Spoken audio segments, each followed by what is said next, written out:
This is Odyssey. The captain of deep-sea exploration, this ship travels the globe unearthing shipwrecks from centuries past, sometimes returning with sunken treasure worth millions.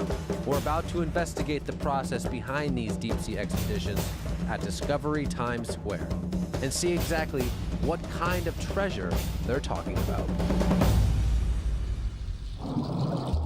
Ellen, tell me about Odyssey. Well, Odyssey is a pioneer in deep ocean shipwreck exploration and recovery. So, what is this exactly? This is called a side-scan sonar towfish. You can't just find shipwrecks and basically delve into the ocean. You have to have a method and a process. So the side-scan sonar towfish is trailed behind the research vessel, and it basically is searching for shipwrecks. It sends out a sound and receives an echo, and the echo creates a picture. And if we're fortunate, the echo, or the sound that we receive, is the shipwreck that we're looking for. So after this contraption finds a shipwreck, then what's the next step? Well, the next step is actually to investigate the site. We want to make sure this is the site we're really looking for.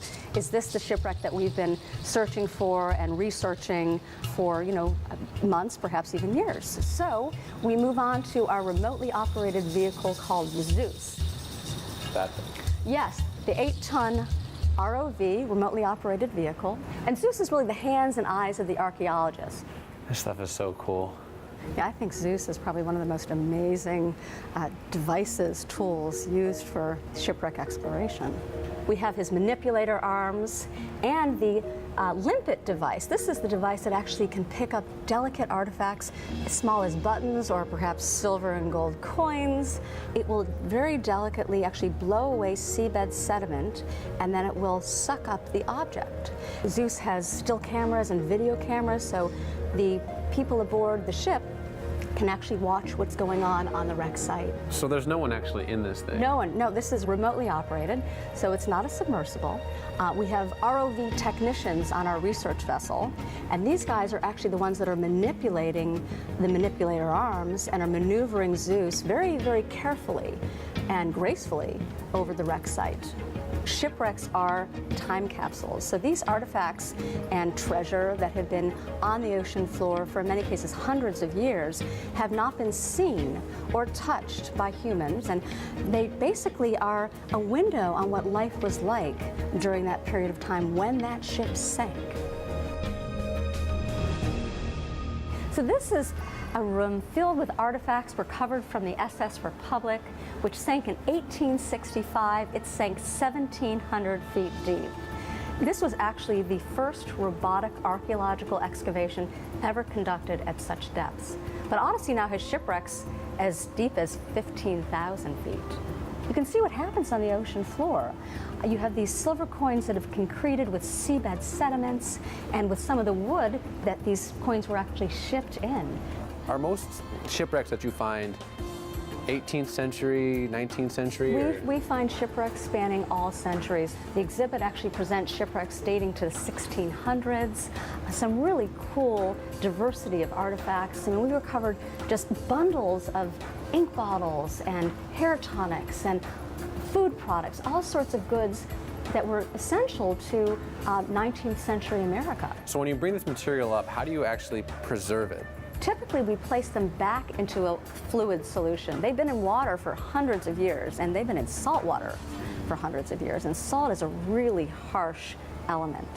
Our objective is to leach out the salts, because if the salts remain in the artifact and they're removed into a dry environment, the artifacts will actually break. They'll become very brittle, they'll crack, and they'll break.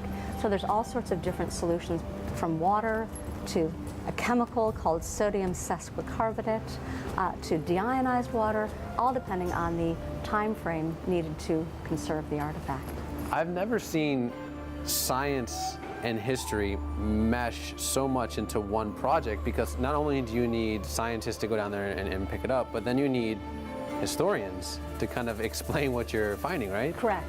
Maybe the best gifts to the people going down there is yes, the artifacts, but then it's also the treasure. The treasure is exciting. This is the exhibit's treasure room. And Raj, I think you're going to be really excited about this particular display because it has treasure, gold and silver from 1622. That's over 350 years ago. It really was the time of the discovery of the New World. And of course, Spain and other European powers were vying with each other in order to basically own these New World countries.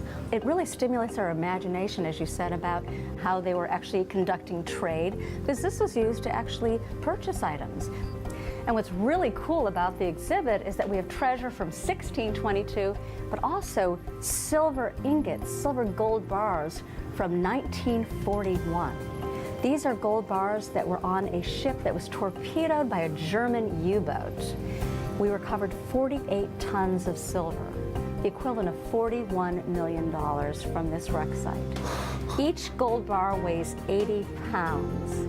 I can't even pick up one of these bars. So we take these older silver bars, which are about 0.917% silver. They've got some gold in them too. And then we refine them to meet today's standards, which is 0.999% silver.